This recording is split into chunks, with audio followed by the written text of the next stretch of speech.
right? This is a very factual question. This is from biostatistics. You must have done your thesis, so you must know what these things are. Very basic things. First is levels of evidence. Okay, now when we do research, we don't think of these things, but we should.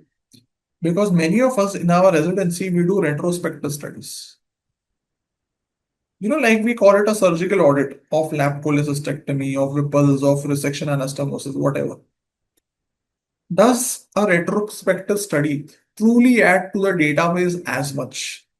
Answer is no. If I want to look at the highest level of evidence or the best research, which will give me the best guidelines, it will be a randomized control trial. That also, if it is a collection of randomized control trials, that is a level 1A evidence.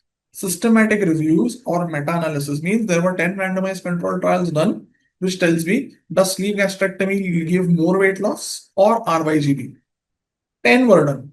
I collect all 10 of them and I make a paper of the 10 existing RCTs. That is a meta-analysis of existing RCTs. That is the highest level. But if I do my own RCT, randomized control trial, where I take, let's say, 50 patients of sleeve gastrectomy, 50 patients of gastric bypass, and compare, that is going to be level 1B. These are the best ways of doing it, but obviously doing an RCT is not easy. It's quite cumbersome. The technicalities are many which have to be fulfilled. Otherwise, it will not be accepted.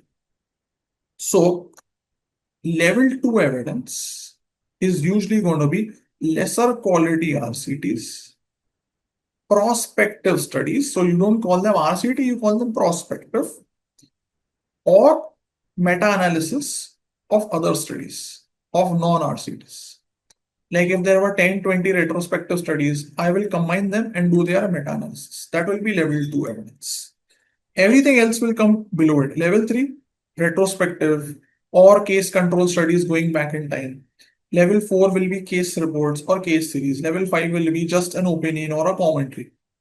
That will be level 5. So remember, whenever we are doing a research and we are looking for existing literature review, we should always try to get level 1 and level 2 articles. Okay, they will give a true benefit to your literature research, level 1, level 2, which means RCT, meta-analysis of RCT, lesser quality RCTs, or meta-analysis of other studies, because they have a pool of patients. The chances of bias are much less.